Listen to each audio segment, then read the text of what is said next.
এই শ্রমিক হিসেবে বিভিন্ন রাজ্যে মহারাষ্ট্র, গুজরাট, হরিয়ানা সেই জায়গা থেকে আমাদের রাজ্যের বাঙালিদেরকে লাশ হয়ে ফিরে আসতে হচ্ছে। কি বলবেন? বাংলায় কাজ নেই কথাটা বলা ভুল হচ্ছে। আমাদের পশ্চিমবাংলা থেকে প্রায় 21 লক্ষ পরিযায়ী শ্রমিক ভিন্ন রাজ্যে কাজ করছে, আর ভিন্ন রাজ্য থেকে পশ্চিমবাংলায় প্রায় 1.5 কোটি মানুষ এসে কাজ করছে। বাংলার কাজের করিয়ে মানুষের শ্রমটা ঠিকঠাক দেওয়া হচ্ছে না, ফলে যার ফলে এখান থেকে শ্রমিকরা ভিন্ন রাজ্যে কাজ করতে যাচ্ছে। গত বছরে খেয়াল আছে উড়িষ্যাতে একটা ট্রেন দুর্ঘটনা ঘটেছিল, বাংলার অনেক শ্রমিক ওখানে মারা গিয়েছিল। কি করতে তারা যাচ্ছিল? তামিলনাড়ুতে যাচ্ছিল ধান বপন করতে। তাহলে বাংলায় কাজের যে শ্রমের ঠিকঠাক দাম দেওয়া হচ্ছে না।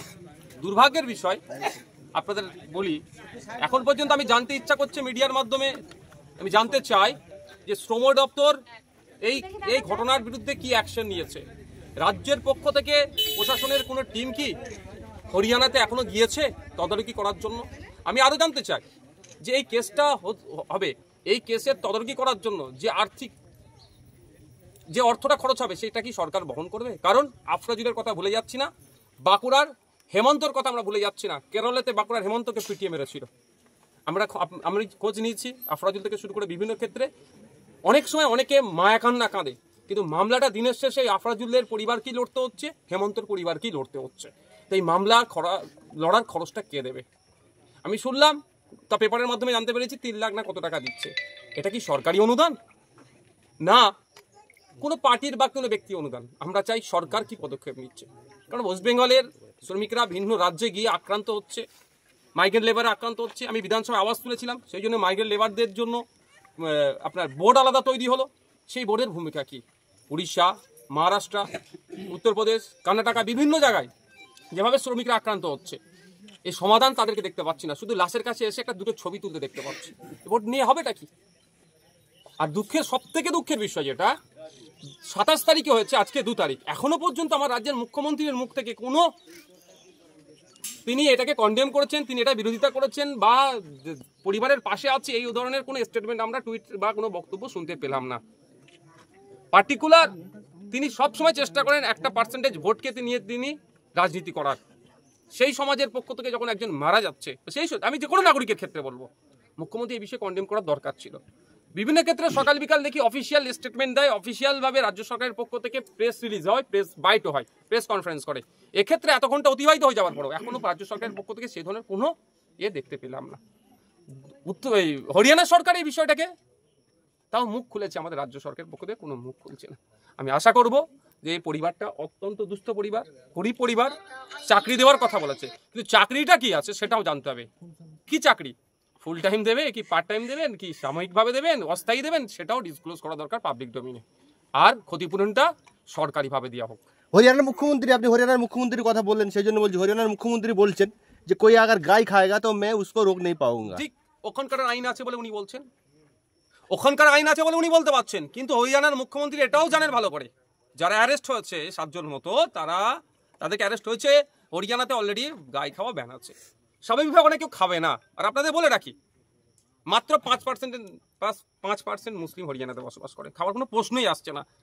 অভিযোগ তুলে হত্যা করা হলো, যেমন পেলুকে হয়েছিল। পেলু খানকে অভিযোগ ছিল, আকলাকের অভিযোগ ছিল কি আকলাককে যে পিটিয়ে হত্যা করা হলো যে ফ্রিজে নাকি গোমাংস আছে, কিন্তু পরবর্তীতে কি প্রমাণ হয়েছিল? ওই ধরনের কিছু ছিল না। এক্ষেত্রেও পরিবারের লোকজনের সাথে আপনি কথা বলুন, এই ধরনের কোনো ওদের কোনো গোমাংস ওখানে রান্নাই হয়নি, কারণ ওখানে পাওয়াই যায় না। তো কিভাবে পাবে? ওখানে গোমাংস ব্যান, ওখানে পাওয়া কিভাবে?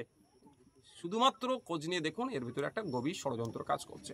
সামনে হরিয়ানাতে ইলেকশন আছে, কোনো এক রাজনৈতিক দলের যারা শাসকে আছে তাদের অসুবিধা হচ্ছে, তাই বাইনারি পলিটিক্স আবার তৈরি করতে হবে, এই করছে আর আমাদের মধ্যে বিভেদ তৈরি করছে।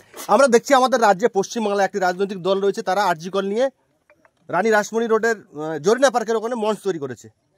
তারা বিভিন্ন জায়গায় পশ্চিমবাংলায় কিছু ঘটলেই তারা ঝাঁপিয়ে পড়ছে। কিন্তু মুদির লোকসভা কেন্দ্র বারাণসীতে স্কুল ছাত্রীকে ধর্ষণ করেছিল আর বিজেপি আইটি সেলের 2 জন, তারা 7 মাস পরে জামিন পেয়েছে, মালা পরিয়েছে। তখন ব্যাপারটা হচ্ছে এটাই দুর্ভাগ্যের বিষয় যে আমাদেরকে কারা স্লোগান দিচ্ছে বেটি পড়াও বেটি বাঁচাও, কারা স্লোগান দিচ্ছে, তাদের হাতে মহিলারা সুরক্ষিত নয়। গুজরাটে বিলকিস বানুর ক্ষেত্রে যারা গণধর্ষণের শিকার হয়েছিল বিলকিস বানু, তারা জামিন একবার পাইয়ে মানে তাদেরকে খালাস করে দিয়েছিল, তাদেরকে এই আপনার মালা পরিয়ে অভ্যর্থনা জানাচ্ছে। এটা কোনোভাবেই বাংলার মায়েরা বোনেরা মেনে নেবে না। কোনোভাবে এটাকে মেনে নেওয়া যায় না। উত্তরপ্রদেশে যে ঘটনা ঘটেছে কোনোভাবেই মেনে নেওয়া যায় না। মানে প্রত্যেকের বাড়ি হয়তো আমাদের মহিলা সদস্য আছে, কি হিন্দু কি মুসলমান এখানে কোনো ফারাক নাই, আমাদের প্রত্যেকের বাড়িতে মহিলারা আছে।